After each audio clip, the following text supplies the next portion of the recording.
Climate, the UN resident coordinator, esteemed guests, ladies and gentlemen. Good morning and greetings.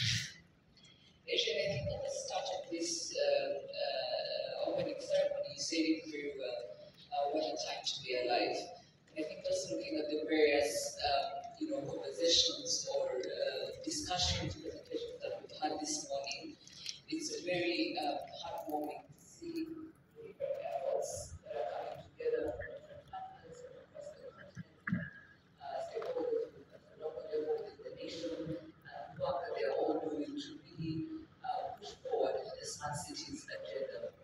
So for me today, it's truly an honor to be here for the very first edition of the fund, most especially as we mark the launch of the Rwanda Smart City Hub, a significant step towards Rwanda's journey of being a sustainable and technologically advanced future city. Now, as we gather here today, and even just we look globally, there's rapid development in terms of the integration of artificial intelligence, the Internet of Things, digital twins for our cities, robotics, and all of this is enabling a more livable environment, but also it's changing the different aspects of our society. The emergence of smart cities has become a global priority, and under the Smart Africa Manifesto, Rwanda has championed the smart city speed, and as you see through the different use cases that have been presented and initiatives, this is the growing industry we have. But just to take a step, backward in terms of, before we talk about Rwanda, even just looking at globally, the statistics show us that at least 70% of the global population is projected to be living in urban areas. And what this means is that there's going to be a growing strain on the resources, on urban infrastructure, and with the growing economic activities that are happening in urban areas, we're going to start to experience physical challenges around pollution, traffic congestion, energy needs, increased costs of electricity, growing strain on the water and waste infrastructure that we have within urban cities, but also increased difficulty in accessing services.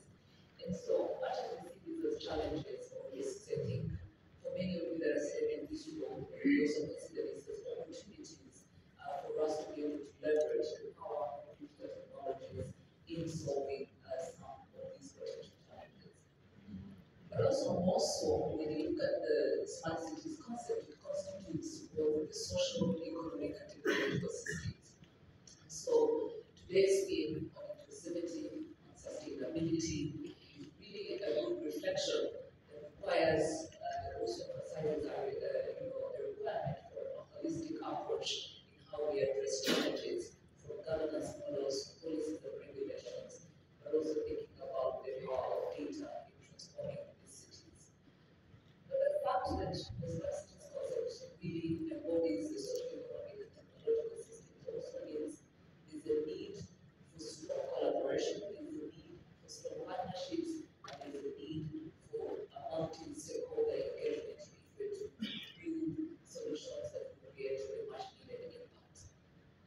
So today, as we launch the Rwanda Smart City Hub, this is not going to be merely a physical space, but also a hub where ideas, collaboration, creativity, co-creation will really lead, but also to undoubtedly be a catalyst for increased citizen-centric impactful innovations. And so we hope that this hub will stand as a testament to the commitment of the Rwandan government in empowering our citizens through digitalization and technological advancements. One of the key objectives of this Smart City Hub is to foster collaboration with a wide range of stakeholders. And the mayor did talk about the industry, government, academia, and all of these will come together to really build ideas together. And so by bringing a diverse set of stakeholders from different sectors, we hope to harness the power of collective intelligence to address the challenges that our cities continue to face, and the challenges that lie ahead, but most importantly, to seize some of the opportunities that are coming with the advent of technology. I think what is very key is also the need to instill a shift from a technological or a technology-centric systems to cities largely speaking after digital Uganda that really, in a very simple way, was able to showcase how we're able to use technologically led solutions, but in a way that had our citizens at the center of these solutions, in a way that encourages adoption and use. But even as we do that, it's also making sure that we're emphasizing and safeguarding the need for privacy and security of our citizens and of their data. I think we also heard about silent implementation. One of the challenges we keep giving ourselves is if we are all going to build smart city solutions for all the citizens, the city remains one. So how do we ensure that we're not giving them millions of solutions before we figure out which one gives them the best impact, the best addressing their problems better? But really find a way to ensure that this collaboration allows for us to give citizens more meaningful solutions.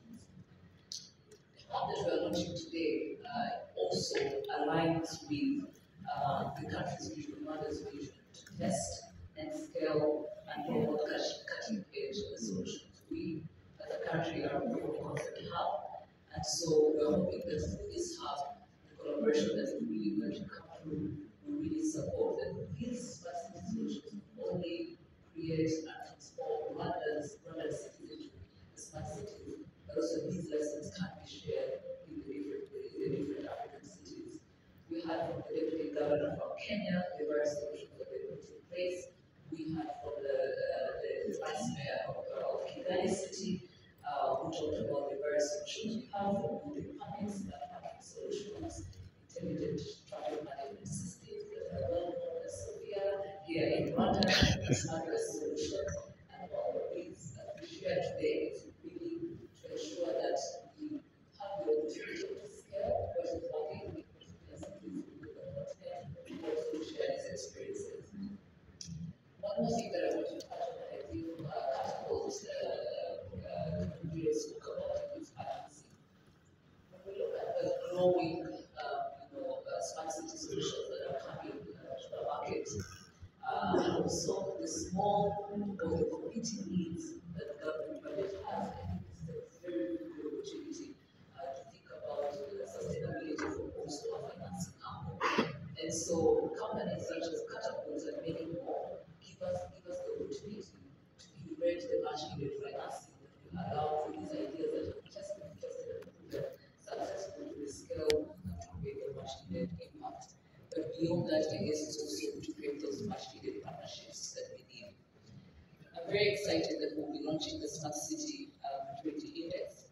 Very key that even as a continent, we can put together an index that allows us to measure how we grow, how we put in the smart cities and communities. And so I hope that beyond Angola, Kenya, Rwanda, Tunisia that are represented here, and Algeria, I'll not forget those represented here, that we can see more African countries that are really adopting this smart city maturity index. So on that note, I think with the increased urbanization that is really improving billions of lives globally, we continue to see the widening inequality gaps. And so that's why today's theme on inclusion becomes a critical aspect of everything that we discuss when it comes to the smart city concept, ensuring that we're providing equal access to all.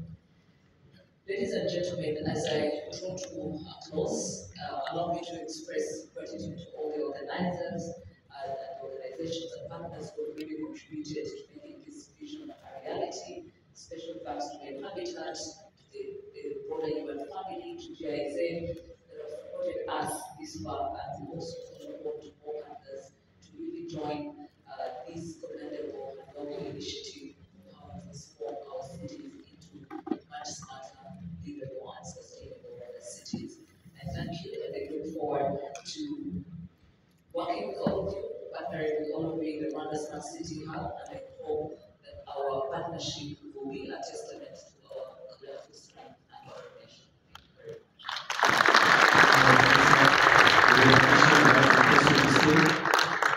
So that we can now witness the launching. Thank you so much for accepting. And I want us to now have the mayor of the city of Kigali to join the honorable minister, the chief executive officer of RISA to also join, and the CEO of the ICT chamber to join the minister on stage. For all of